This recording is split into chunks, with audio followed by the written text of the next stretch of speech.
இங்க நம்ம எதுக்கு வந்திருக்கோம்? இனி ஒரு பிறவி வேண்டாம். அது யாரு செய்ய முடியும்? சிவபெருமான் ஒருத்தர் தான் செய்ய முடியும். பிறப்பு இறப்பற்ற கடவுள் தான் ஒருவருடைய பிறப்பை அறுக்க முடியுமே தவிர, அவரே பிறந்து பிறந்து இறந்துகிட்டு இருந்தாருன்னா அவர் பிறப்பை அறுக்க முடியுமா? சொல்லுங்க.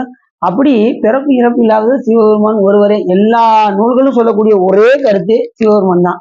மாய பிறப்பருக்கும் மன்னனடி பிறப்பருக்கும் பிஞ்சகன் தன் பெய்கலர்கள், இப்படி பிறப்பை அறுக்கக்கூடிய பெருமான் சிவபெருமான் தான் என்பதை நாம மறந்துடக்கூடாது. நீ எத்தனை பிறவியா இருந்தாலும் சரி, பிறப்பு வேண்டாம் அப்படின்னா அந்த அந்த பிறவி வேண்டாங்கிற நிலை வருவதற்கு கூட சிவபெருமான் அருள் இல்லாம வராது.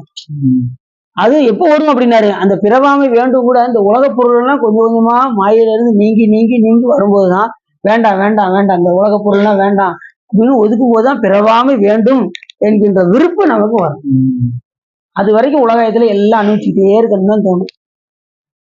வேண்டுங்கால் வேண்டும் பிறவாமை மற்றவையான் வேண்டாமை